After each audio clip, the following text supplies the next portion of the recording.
Para ello me gustaría, yo tengo una serie de pasajes bíblicos para considerarlos con ustedes en esta mañana, pero me gustaría de manera inmediata poder mirar la carta del apóstol San Pedro en Segunda de Pedro 1:16. Segunda de Pedro 1:16.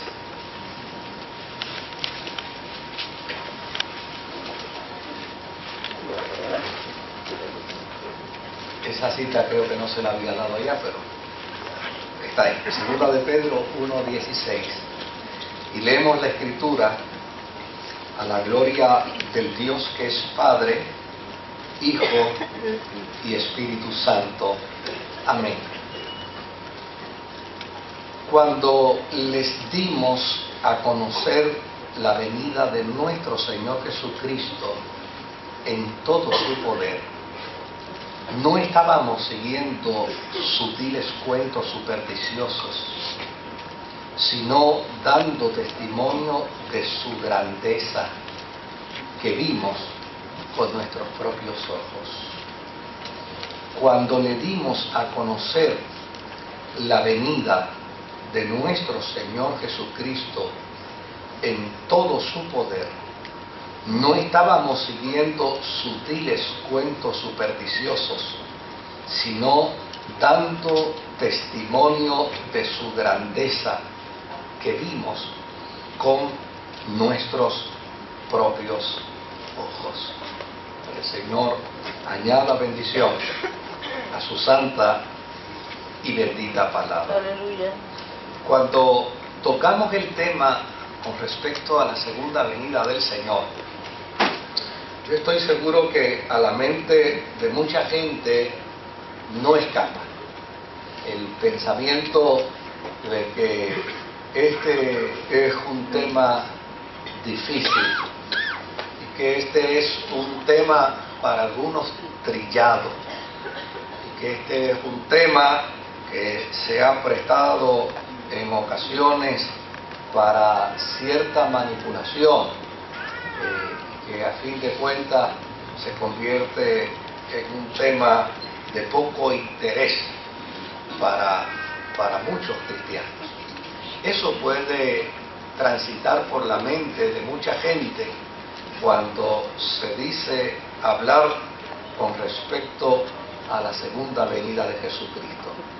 Tal vez para otros venga a su mente el panorama de algunos predicadores que llana y sencillamente hacen del tema su única fuente de proclamación y de predicación evangélica, y desde luego para otros tal vez puede ser también un tema que les llene de preocupación o de temor como resultado de todo el cuadro apocalíptico, todo el cuadro terrorífico que se puede hacer con respecto a este tema.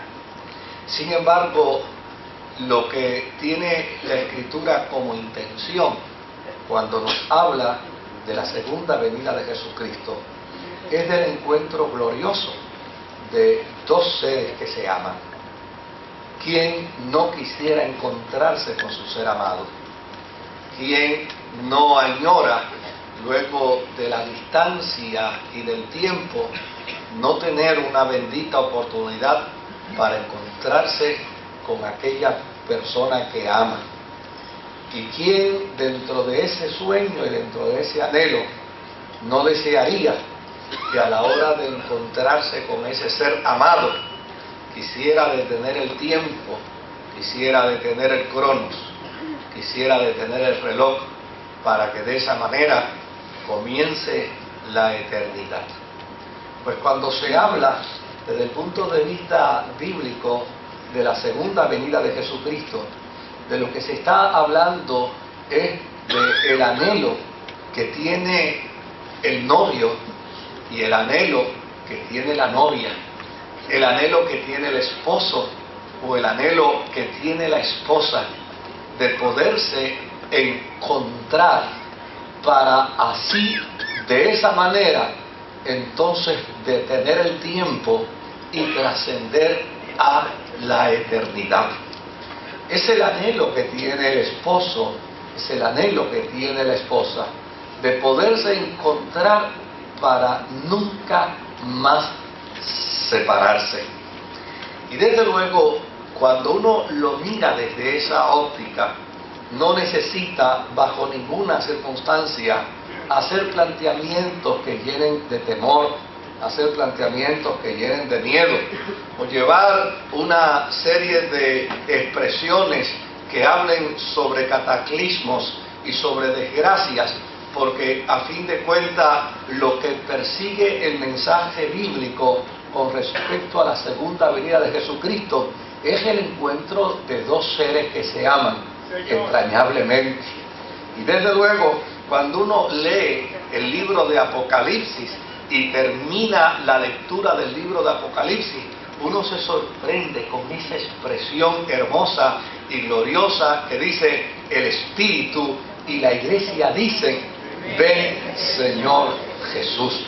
O sea, el problema muchas veces que hemos tenido es que le hemos dado más énfasis a los cataclismos, le hemos dado más énfasis a las desgracias, le hemos dado más énfasis al temblor de tierra, o le hemos dado más énfasis a las guerras, y no nos damos cuenta que todo ello es el resultado del pecado, que todo ello es el resultado de la transgresión, que todo ello es el resultado de la conducta desviada del ser humano. Y la segunda venida de Jesucristo de lo que trata es de todo lo contrario, es del fin de la maldad, es del fin del pecado, para estar entonces en la presencia de nuestro Señor eternamente y para siempre.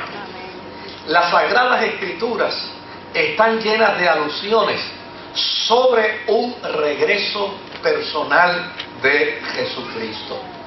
¿Y por qué la Iglesia, por qué la cristiandad afirma el retorno de Jesucristo? Pues lo afirmamos porque el primero que habló de su retorno fue el amado. El primero que habló de su retorno fue el mismo Jesús.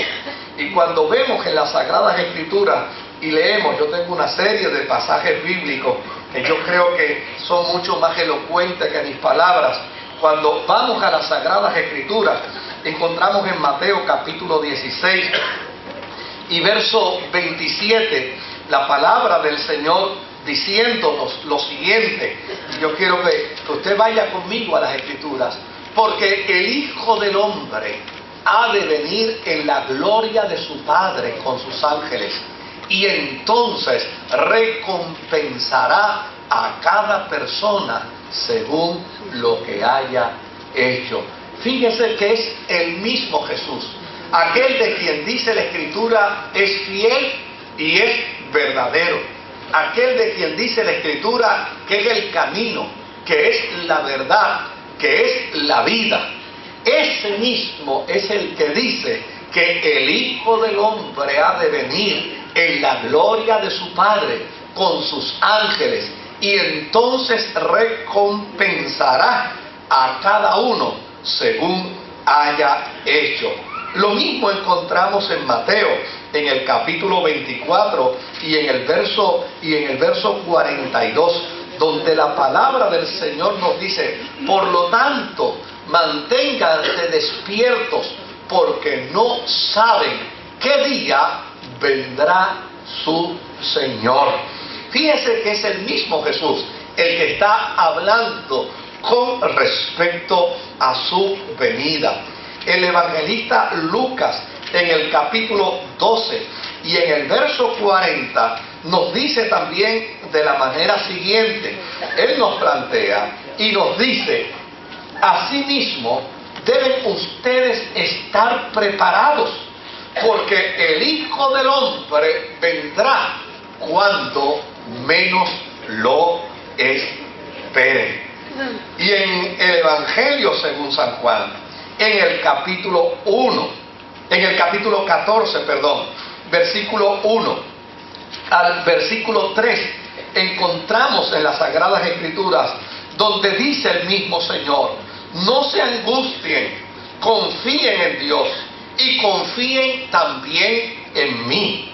En el hogar de mi Padre hay muchas viviendas. Si no fuera así, ya se lo habría dicho a ustedes. Voy a prepararles un lugar. Y si me voy y se lo preparo, vendré para llevármelos conmigo. Así ustedes estarán donde yo esté. Fíjense que es la misma palabra del Señor.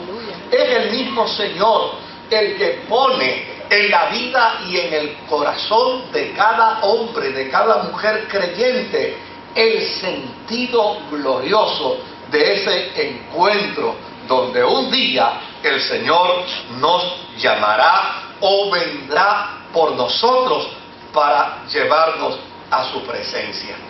Desde luego, Jesús comenzó a hablarle a sus discípulos y comenzó a enseñarle a sus discípulos con respecto a su venida.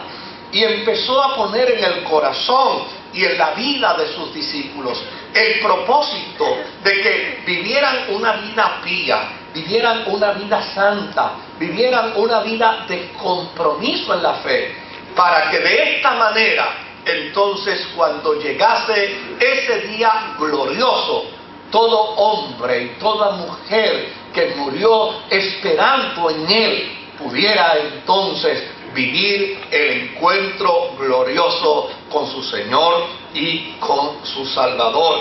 Y de igual manera, dice la Escritura, que se nos dejó la bendita esperanza de que no solamente los que mueran esperando en el Señor, sino que dice que cuando esa venida acontezca, cuando esa llegada de Jesús acontezca, entonces los que estemos vivos o los que estén vivos para ese momento serán igualmente transformados para encontrarse con Jesucristo en las nubes. Desde luego, el mensaje de la venida de Jesucristo fue un mensaje que la iglesia entendió con perfecta cabalidad. Y fue un mensaje que no solamente Jesús dio, sino que recogemos inclusive de las Sagradas Escrituras el testimonio glorioso donde luego de la ascensión de Jesús se escuchó la voz del ángel cuando dijo a aquellos varones galileos, le dijo: ustedes que están mirando a este Jesús ascender al cielo, pues así mismo como ustedes le ven ascender al cielo, así también Él regresará por vosotros.